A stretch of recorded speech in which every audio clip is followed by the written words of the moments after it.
And We're everyone's recording. breathing. It's recording. It's recording. No, We got please that continue. conversation. All right. So,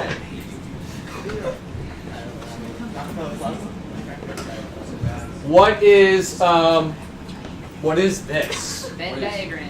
It's a Venn diagram. What is the purpose of a Venn diagram? To compare and contrast information. Okay. And what about in that center area? What does that center area? What's that? The things have in common. Similarities, right? So in this section we got the blue, we got the yellow, in the middle we got the green because that's the overlapping segment, right? That's the area where we use for reals, both in discrete mathematics and in rap music. Although I don't think they really say it in rap music anymore. What is that? But in the 90s they did, and it was a marvelous time. So, what is the purpose of this? Why did I bring up a Venn diagram? What are these? Inequalities. You guys remember inequalities? Yeah, totally. Yeah. So basically, all we're going to do is treat these inequalities just as if they were lines. So I'm going to draw perfectly straight lines.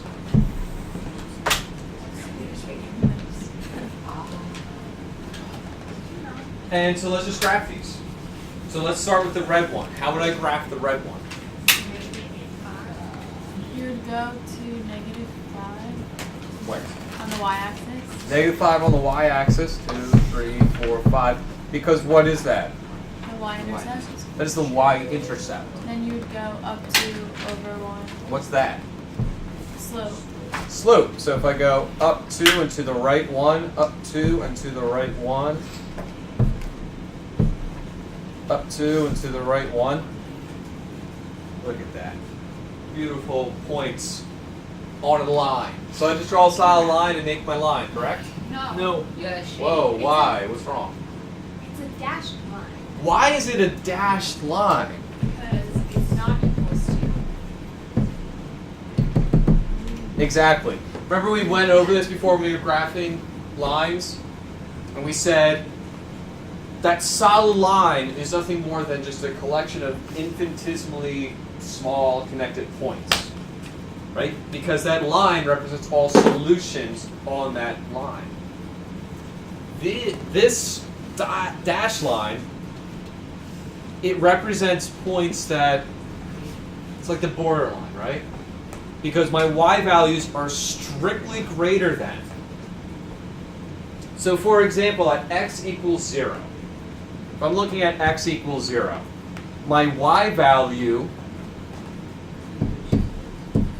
is greater than -5. Well, if I plot y equals -5, is -5 greater than -5? No, it's the same thing, so it's not greater. So that's why this cannot be a solid line, because a solid line represents inequality. Now if I look at 2 points, if I look at this, y is -4 and this, y is -6, which value is greater than -5? -4. -4. So what do I do above the line? Shade. Shade. Shade all above the line. When you have to deal with inequalities, with linear inequalities, right? So lines that are inequalities, you have to shade. Because all of these values in that shaded area are greater than that value. Really, you're going to be shading above or below that line. Best way, like I chose these 2 green points, is to choose some y value that you know. Typically the y-intercept, and choose a point below and a point below. Which one's greater than? Which one's less than? So which one's in the solution area? Oh, the one that's greater than. Tick it, tick it, tick it, tick it, shade. Alright? My understanding of inequalities is that students in the past have typically had the hardest time with shading. So pay very, very careful attention to it, and I'll be sure to emphasize it. there's anything I can do to help the understanding, let me know. Okay, now let's start with the blue equation. So y is less than negative x plus 1. So where am I going to start? 1. 0, 0, comma 1. 1 on the y-axis. Because it's a point. What's my slope? Negative 1 over. Negative 1 over 1. So I'm going to go down 1 and over 1. to the right 1. Down 1 to the right 1. Ooh, an intersection point. Down 1 to the right 1. All right, dotted line, solid line. Got it. Got it. Very nice. Very nice indeed. Am I going to shade above or below? Why? Because y is less than that line. Again, if I have difficulty with that, I can always look at my y-intercept. I can say, well, y here is 2. Y here is 0. 2 or 0, which one is less than my point of 1? 0. 0 is below that line, so I shade everything below that line. And I get this mess of spaghetti.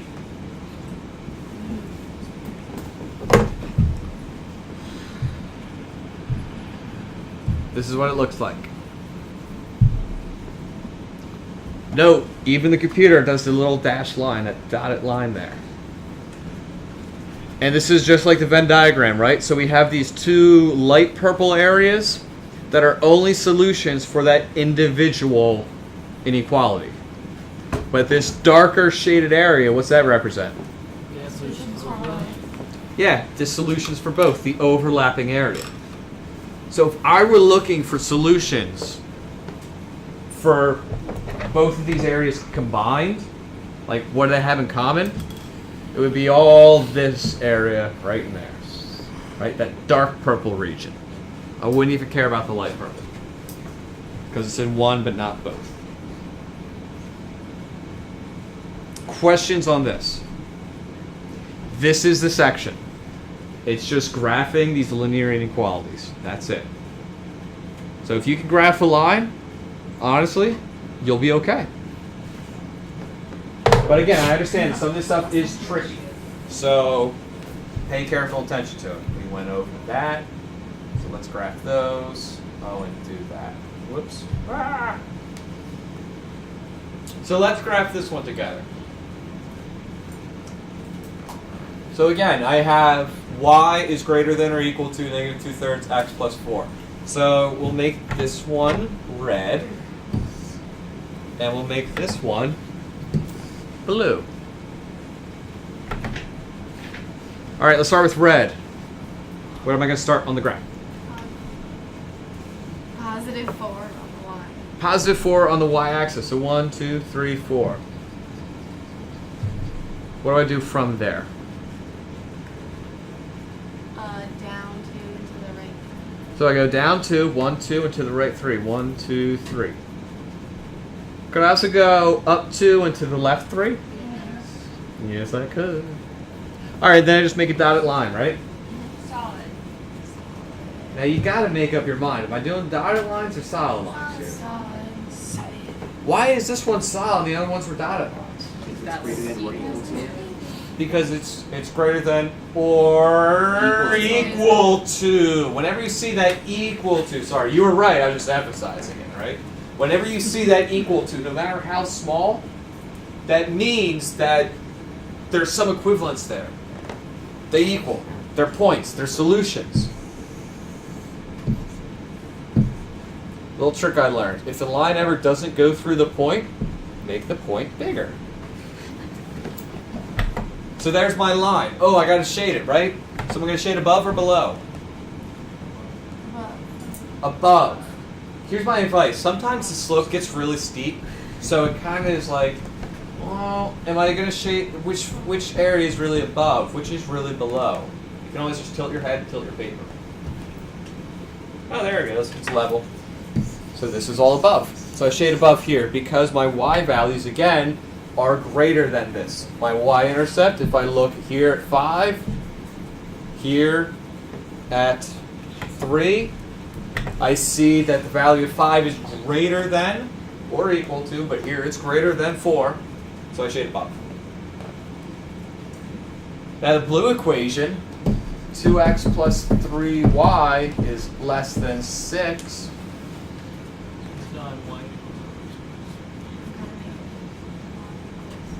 Yeah, so minus 2x. You know what? I'm going to call an audible here because I want to do something. I'm going to make this 2x minus 3y.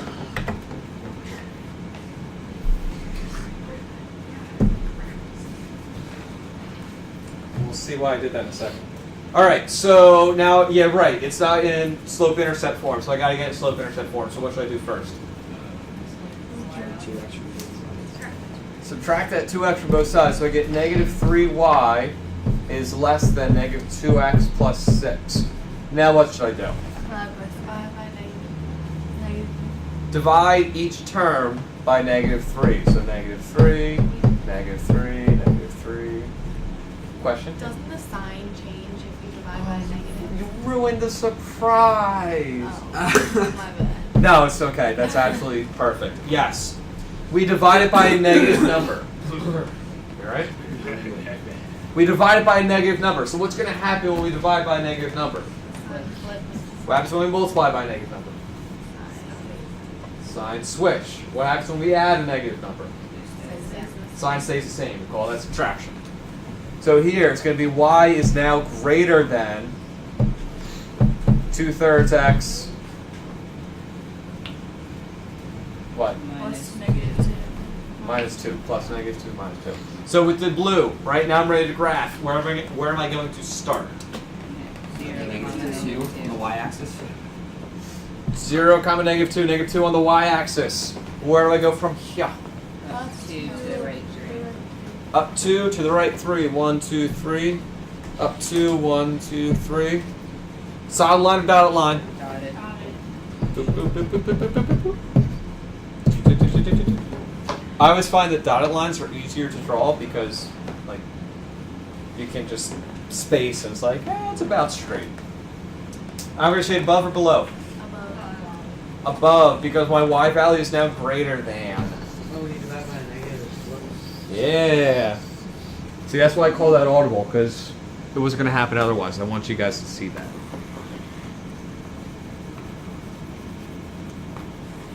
All right? Questions about that?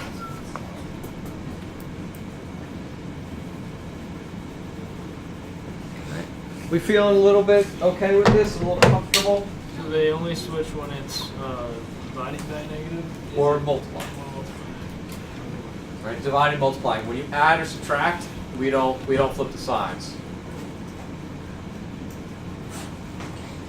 Everybody's favorite, a word problem. So, in baseball, the strike zone is a rectangle, the width of home plate that extends from the batter's knees to a point halfway between the shoulders and the top of the uniform pants. The width of home plate is 17 inches. So we got to suppose the batter's knees are 20 inches above the ground and the point halfway between his shoulders and the top of his pants is 42 inches above the ground. Write a system of inequalities that represents a strike zone. So, downside, there's a lot of words there. There's lots to dig through. Plus side, they give us a picture. Downside, we have to write a system of linear inequalities. Upside, we don't have to graph it because it's already given to us. So let's analyze this. So it's saying that the strike zone is a rectangle, the width of home plate. How wide is home plate? 17 inches. So it's this width, right? And it extends from the batter's knees. So right there, batter's knees, all the way up to the point halfway between the shoulders and the top of the uniform pants. So there's the shoulders there. There's the uniform pants. So there's the strike zone, and we can see it there. So this box is the strike zone. if you kind of see in the picture itself, it's a little bit hazy in there within that strike zone. So if the width of the pants are, if the width of home plate is 17 inches and the batter's knees are 20 inches above the ground, we have to write the system of inequalities. So take 2 minutes and think about it. I'm going to stop the video here so that anybody watching or listening can just check the answers on the Moodle, because I know you guys are going to get the answers. All right? So take a couple minutes, work it out.